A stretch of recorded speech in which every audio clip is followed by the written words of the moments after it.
Ladies and gentlemen, our third speaker this morning is Mr. Kemal Balihodžić. He's the CEO of Uptrend Marketing Solutions from Bosnia and Herzegovina.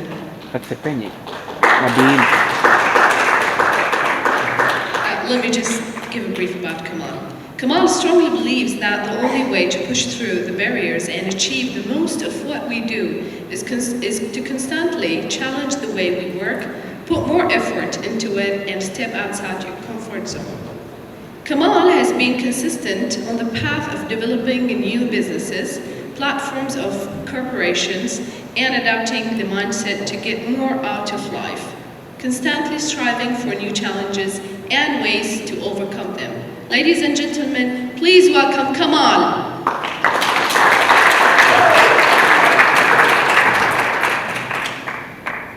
All right. Okay, brilliant.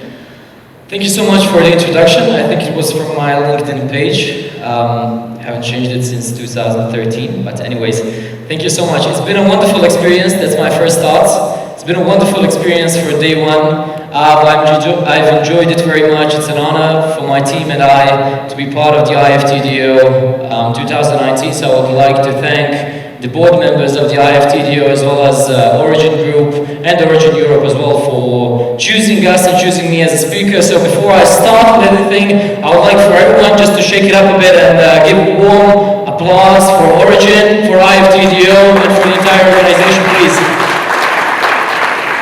All right.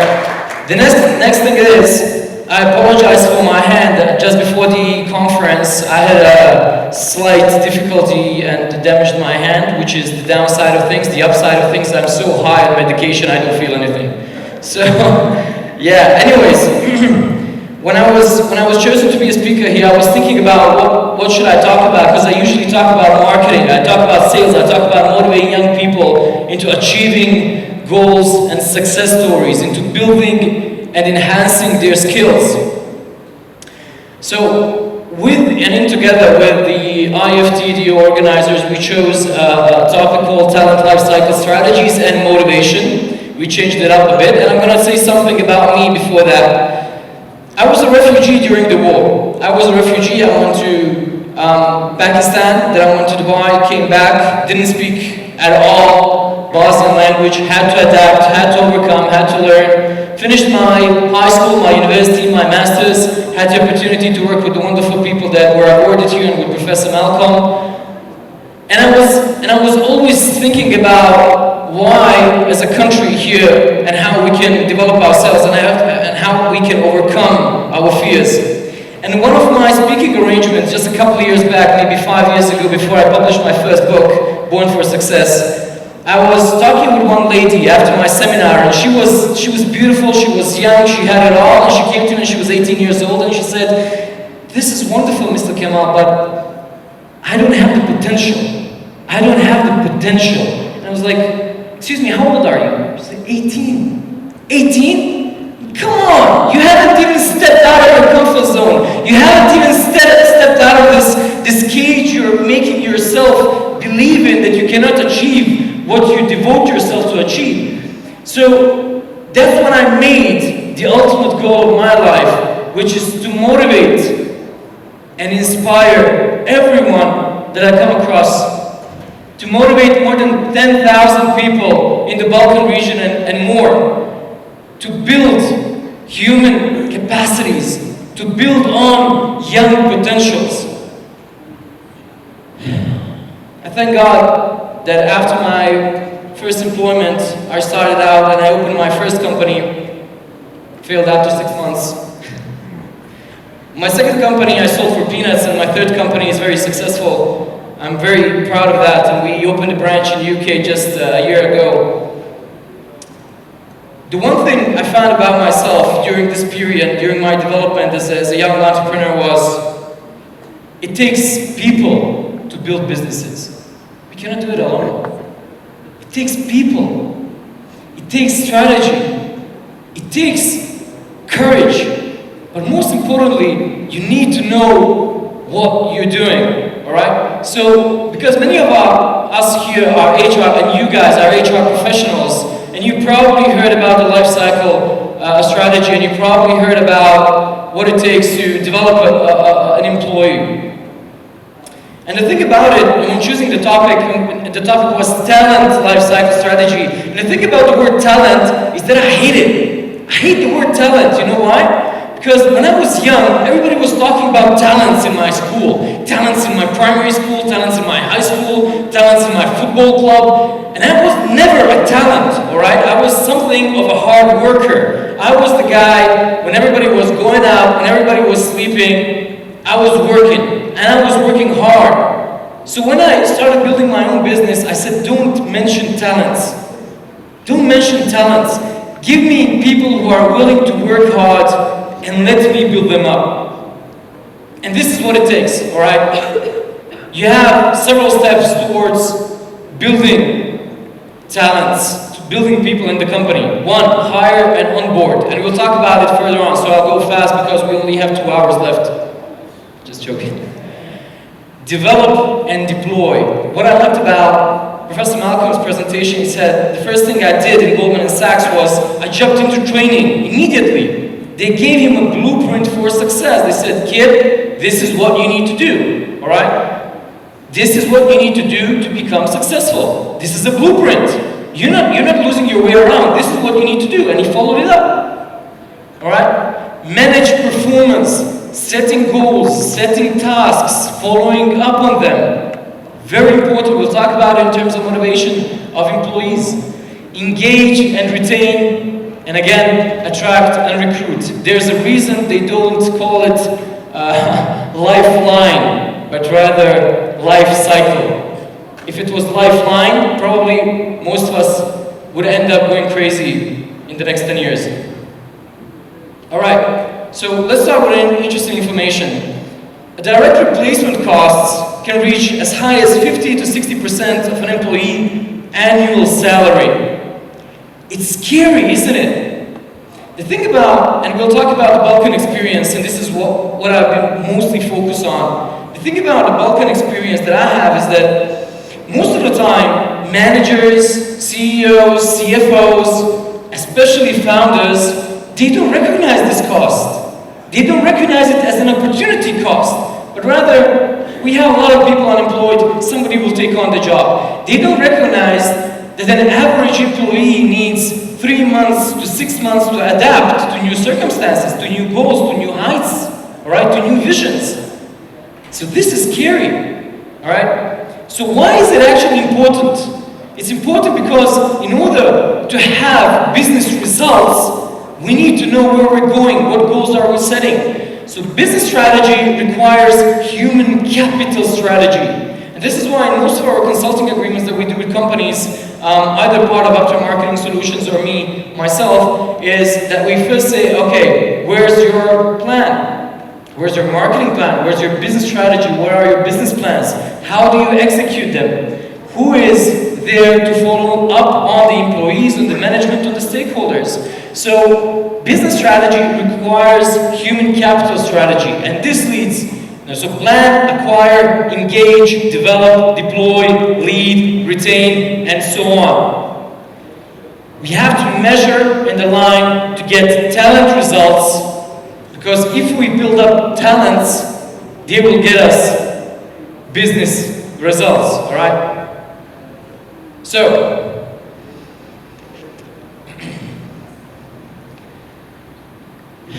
I will cite just 2 researches, actually. I will cite 2 things that highlights this importance as well. It's not only about having good connection with the people and having good connection with the talents in your company and managing companies. I can't even imagine how they feel when they have 14,000 employees. My God. When I manage 30 people, I'm like, oh my God, what's going on? So 13,000 requires a significant amount of strategy, execution, planning, and following up. So organizations that apply talent management practices demonstrate higher financial performance compared to their industry peers. This is an IBM research. The other one is companies with superior human capital practices can create more than double the shareholder value than companies with average human capital practices. So we're not only talking about building people and making them professionals, we're talking about achieving our financial strategy, financial goal at the start of the year. So everybody becomes successful, so everybody gets their grades at the end of the year. It's like in the school. So, what happened in the meantime? What happened in the meantime? Now, I'll be talking about Bosnia, and this is going to be in the region, of course. But what happened in the meantime? Before, you had communication from A to B. You had a vertical line of communication, right? You had manufacturing companies, you had the industrial era, you have people having companies, being the founder, being the stakeholder, or more stakeholders. Then you have the management board, then you have the middle management, right? You have the middle management, and then you have the people doing operational stuff. What happened in the meantime? Digitalization happened. Internet happened, look, before, what you did, you gave a task to the employee, he doesn't like it, he talks about it around, you can either choose to punish him or talk to him, but that's it. Now what happened? He goes on Facebook, he goes on Instagram, he goes on Twitter, he tweets about you, he tweets about your company, he rates you bad, he talks in forums, you get bad reviews. This is what's going on. There's a shift, people. Everything changed. Before communication was A to B, now it's A, something else, something else, something else, B. We need to understand this in order to adapt. Alright? So, the shift happened, more emphasis on increasing productivity through engaging, developing, deploying, recognizing, and retaining the employees that we have with greater capacity to execute the strategy. Why am I highlighting so much strategy? I had this opportunity to meet one of the biggest Japanese, he's not Japanese, but scholars of Japan culture. James Isaac, Dr. James Isaac, who's an American, and he lived most of his life in Japan. So when he was giving a speech, he made this beautiful, actually he told us this beautiful story. I'll try to recall it because it just came to my mind. So he said, there was a horseman driving a chariot, right? And he was going on a road, and some guy just stopped him and said, "Hey, where are you going?" He said, "Yeah, I'm going to the province, let's call it Chen, all right? Let's go that way." He said, "Okay, but why are you going there?" He said, yeah, I have the best horse available. The horse was trained in the best steps of the world." He said, "Yeah, but the province Chen is not that way, it's the other way." He said, no, look, I have the best horseman around. When he was a kid, we brought him up to train with the horses, he lived with the horses, he actually rode them when he was just a kid, so he can survive anywhere for a long time. Then again, the guy said, "Yes, but you're going the wrong way." So he said, "Yeah, but look, I have food that can last me 3 months." He said, "Let me stop you there, man. The better horse you have, the better horseman you have, and the more food you have, the longer and the further you will get away from your goal if you don't know where you're going." And this is beautiful. This is amazing. This is something that is stuck to my head. Like, there's a lot of people pushing hard, trying to fight their way out. I'm sorry, I'm full of energy. So there are a lot of people trying to push their way out, a lot of entrepreneurs, startups, building them up. I love what you said about having a plan, having a blueprint, having a framework, what actually Del said. Having a framework for success. There are a lot of startups, a lot of young people trying to push their way hard through the barriers, and they cannot achieve it. Why? Because nobody told them, nobody taught them how to achieve the strategy, how to achieve their goals. So mentoring is crucial in this point. The other shift happened, and this is regarding the millennials here. Can you raise your hands? Who is now a millennial? Yeah, okay. Brilliant, thank you so much. Just raise your hands, young people, raise your hands, please. You know what they say about you? They say you're they say that you're the laziest generation, and I fall under this generation. The laziest generation in the world. Because we feel entitled. Because now it's doing more with the less. It's the new standard. So if it's the new standard, and I feel like my mom, who I love the most in the world, and she criticized me mostly on Facebook, and she's almost 60, so it tells you something, alright? If my mom uses Facebook to criticize me and to, talk with me, it means that we need to adapt, alright? So if we have new generation of people, talents coming up with this mindset, not the old mindset, not the 9 to 5 mindset, but rather they'll come maybe at 10, they'll go at 7, they'll maybe come at 12 in the evening, they'll work late nights, they don't care as long as they finish their work. So if we have these people coming from below, we need to understand this.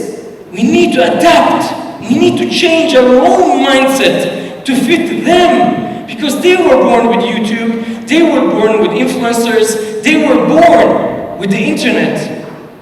This is what we need to understand. It's not, you know what they told me? We're destroying the new generation. We're not doing anything. This is happening with us or without us.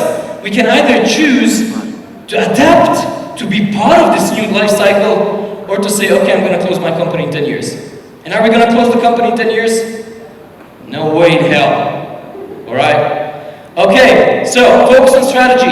One thing, can't succeed in the marketplace without first succeeding in the workplace. In order to attack the marketplace, I first need to establish my defense system. I first need to understand what's going on in my company. I need people who are able to penetrate this market. Am I right? We need people who understand the market. That's one thing. The economy values innovation, agility, collaboration across borders, rapid response to change and differentiate strategy, greater visibility and accountability. Examples of new companies and organizations that are more human capital centric. This is very important. Everybody now, especially IT companies, they're calling me and saying, we need to do a promotional video. I said, yeah, for which market? They say, for the HR market. And this is true. So I was just the other day with a company and we had a meeting and they said, we need to do the best promotional material available. I said, excellent. Yes. For which market? He said, for the HR market. I said, I don't understand. We need to tell people how human-centric we are, how our employees are happy. Alright? I said, brilliant. How hard do you want it? He said, very hard. I said, excellent. I'll charge you double. Just joking. No, but the thing is, this is something that's going on. People are trying to understand. And the young generations, they're choosing now where to work. They're choosing the environment where to work. That's why we see Google, that's why we see Facebook developing and having beautiful landscapes within the companies, because this is happening. The flood of younger employees with different expectations. Alright, so let's go over it once again. Talent management and the numbers. A weak pipeline, and this is research. Cost per day when operating without a key player amounts to $7,000. Alright, cost per day. This is cost that we do not understand. That when we're making business plans, we do not put this in. We just say, okay, let's change the employee. But what happens? Then you need to hire the HR manager to do the paperwork, then the legal service to do the paperwork, then the marketing service to execute the vacancy, then you need interviews, then the CEO is going on interviews instead of catching new visionary deals. This is what's going on. Acquire, cost of poor hire, $300,000 to $500,000. Engage, when this is new hire, it means either they don't have the capacity, they're not built for the job you want, or you're just waiting for someone to build up and nobody's training them. This is very important, we'll talk about it afterwards. Engage, rate of efficiency at which most businesses operate because of poor engagement levels amounts to 30%. Scary. Okay? Develop, deploy, lead, number of employees. The average manager actions directly affect is 12. Cost of losing a talented employee, $250,000 to $500,000. He takes all their clients with you. So let's summarize the statistics a bit.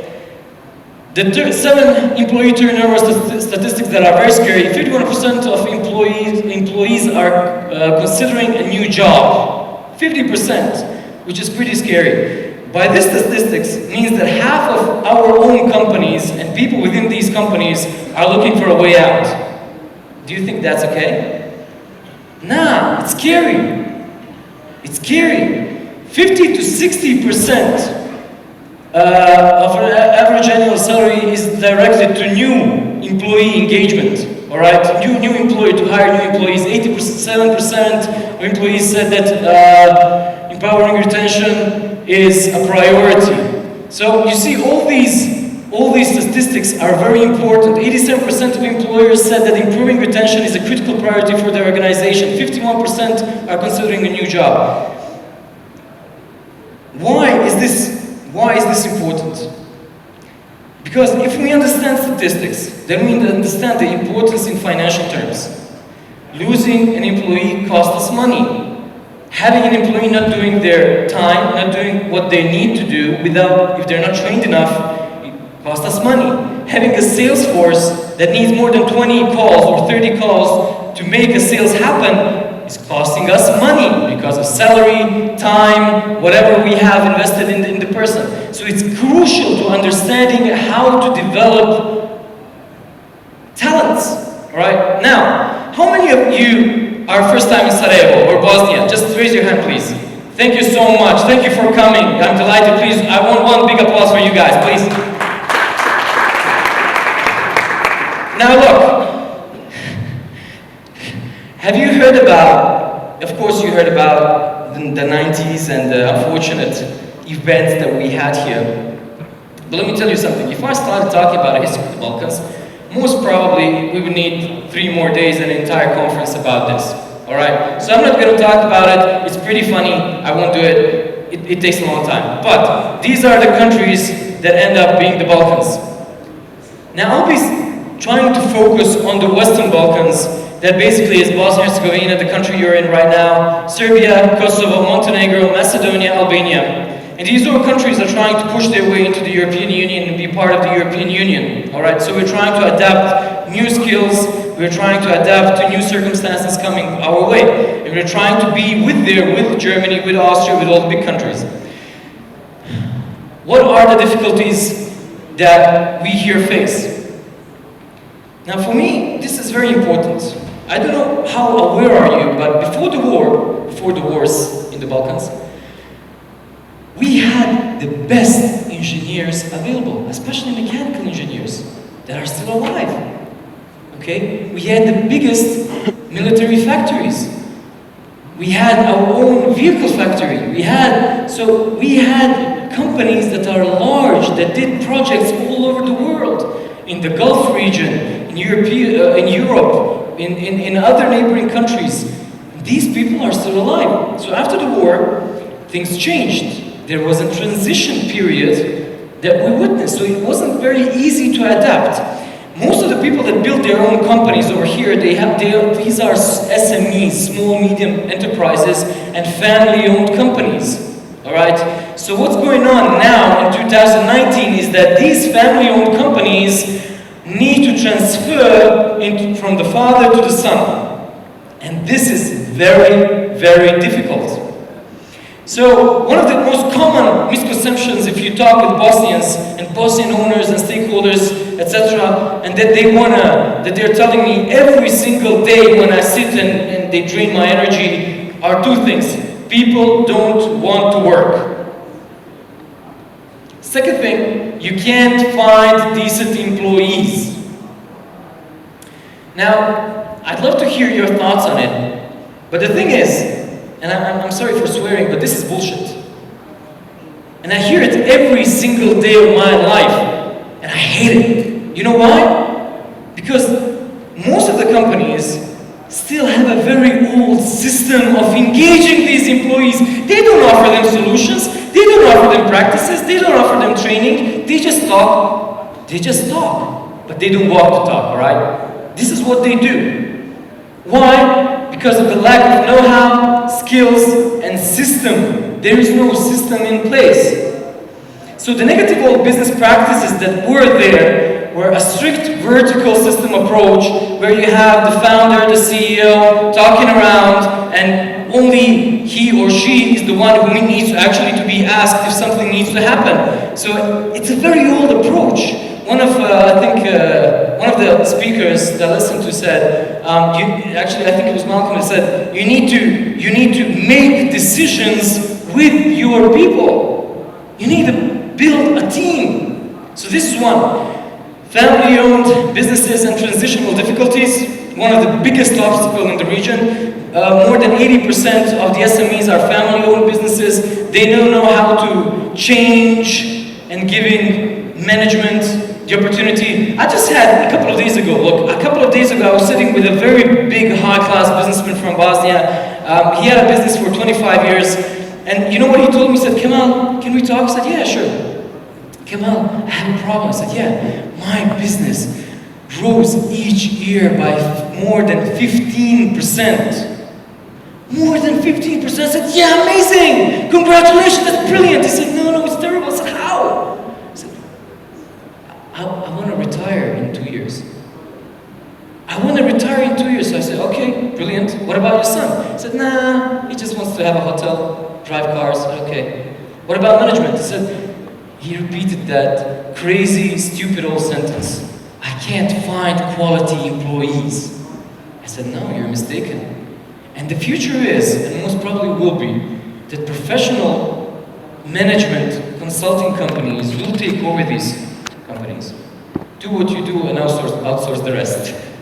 Do what you do and outsource the rest. This is the future, unfortunately, because nobody told these people how to overcome and adapt to new circumstances. Employee motivation is another thing. How much annual budget is dedicated to employee motivation? You know, when I published my first book, which the name is Born for Success and had 3 successful editions, and my second book is called 50 Shades of Sales. When I published my first book and people were asking me, why did I do it? I said, look, you have 60,000 books talking on motivation when you just type in Amazon. All right, 60,000 books. So why is my book different? I said, I adapted it to the Balkan region, to my own people's mentality, to understand it. Okay? America is what it is because because they tell you you can be a ballerina, you can be a princess, you can be an astronaut, you can be a freaking cowboy, whatever you want to be when you're a kid. They don't judge you. They provide wind. Companies have 4 annual motivational seminars to the least. Motivation is crucial into employee engagement. Next thing, employee turnovers, low talent production, talent mentoring needed. People enter companies, they don't know what they're doing. The first one, they're just sitting around, asking people around, talking and bringing coffee to their CEOs. This is wrong. And still, and this is very important, the conventional mindset. Now, it's not all that negative. I'm just giving you an insight of what's going on. In the last, let's say, 4 to 6 years, we've witnessed something amazing going on in the Balkans. Something brilliant. And this is positive. A lot of service-based industries, IT companies, marketing companies, advertising companies, export-oriented companies are building their way up and empowering their employees into challenging new markets, entering new markets. Now you have, Sarajevo is known as an IT hub. You have more than 5,000 software developers working for US companies, British companies, Norwegian companies, trying to, and actually doing a lot of very crucial work. Marketing is the same. Millennial environment. Now, although I'm not very close to the millennial environment where you have ping pong tables and you have these stress chairs that you lie in, and I was just the other day I entered an institute in one of the biggest companies related to IT here in Bosnia, and I came into a suit. You know what they told me? Inspection came. No, seriously, because these software developers that are the highest paid workforce in Bosnia, they sit around with their feet on the table programming stuff. Nobody judges them. And they work for the best companies in the US and in UK. Why? Because there's a change in the mindset. Emerging international markets provided value through cost and efficiency and high level of language skills. Bosnia, Serbia, Croatia, all these, Montenegro, all these countries around have workforces that speak several languages. And we are very close to adapt any language. You see people speaking perfect Arabic language that are from Bosnia. You speak people speaking perfect English language that are from Croatia, Serbia, and Bosnia. This is something much needed for the European and the world market, and this is a very positive thing happening here. The issue now in Bosnia, for instance, and in Sarajevo is how to train new workforce, and there's a very positive experience. I was just mentioning to some of the colleagues a couple of days ago. There's a very positive experience. There's an association of IT companies, and they found one thing. If we try to be competitors with one another, you know, then we'll see a lot of migration within the professionals, right? We'll see professional IT people going from one place to another. We'll see them changing roles. We'll see them offering different salaries to one another. So they say, hey, let's do one thing. Let's all come together. Let's all come together and let's try to make a base salary system. And let's try to make a school of coding. Let's try to educate new people. Let's work with universities, but not even universities. Let's work with high schools. We want software developers to come out of high schools now. This is crucial. This is a change in the mindset. This is amazing. So the biggest value we have here and everywhere in every business are people. And since they told me it's over, I want to cite again Dell, like my two prior speakers. Engagement. To compete today, companies need to win over the minds, the hearts of employees in ways that lead to extraordinary effort. All right? At the end, thank you very much. People make business happen.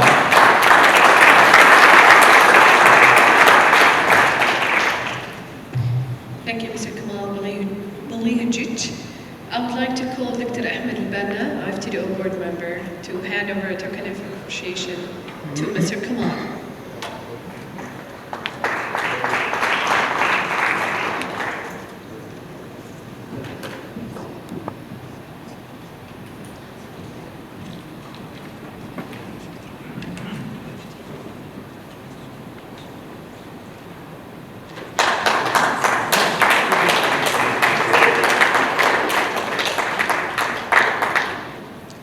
And a thank you letter from Origin Europe.